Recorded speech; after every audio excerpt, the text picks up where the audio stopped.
আপনার এই চমৎকার মুখনিসৃত কথা শুনে আমার হৃদয়ের মধ্যে জান্নাতি হওয়ার বাসনা জেগে উঠলো। এজন্য বলেছি বাহ বাহ, আমি যদি ওই জান্নাতে যেতে পারতাম কতই না ভালো হতো।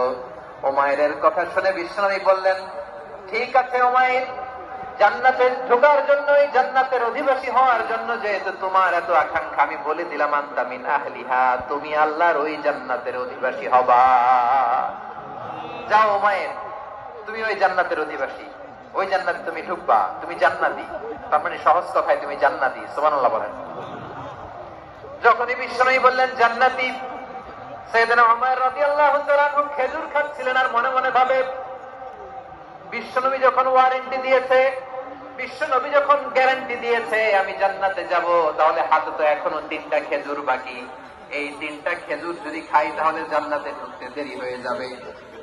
সুবহানাল্লাহ পড়েন। হাতে কয়টা খেজুর? 3টা খেজুর। বিশ্বনবী বললেন, উমাইর আনতা মিন আহলিহা, তুমি ওই জান্নাতের অধিবাসী, তুমি জান্নাতি। উমাইর চিন্তা করলেন, আমি জান্নাতি, নবীর মুখ দিয়ে যখন বেরোইছে ওই জান্নাতে তো আমার ঢুকতেই হবে, কিন্তু হাতে 3টা খেজুর খেয়ে যদি জিহাদের ময়দানে যায় তাহলে জান্নাতে যেতে তো দেরি হয়ে যাবে। এই চিন্তা আসা মাত্রই খেজুর 3টাকে তিনি ছুঁড়ে মারলেন, তলোয়ার বের করে আল্লাহু আকবার বলে বদরের ময়দানে ঝাঁপিয়ে পড়লেন। আল্লাহর শত্রুদেরকে কচু কাটা করে এক পর্যায়ে শাহাদাতের সুধা পেয়ে নিজেও জান্নাতি হয়ে গেলেন। পড়েন সুবহানাল্লাহ। আমরা দুনিয়ার বুকে আমরা হয়েছি দুনিয়ার পাগল, ক্ষমতার পাগল, সম্পদের পাগল, খ্যাতির পাগল। বিশ্বনবী তার সাহাবাদের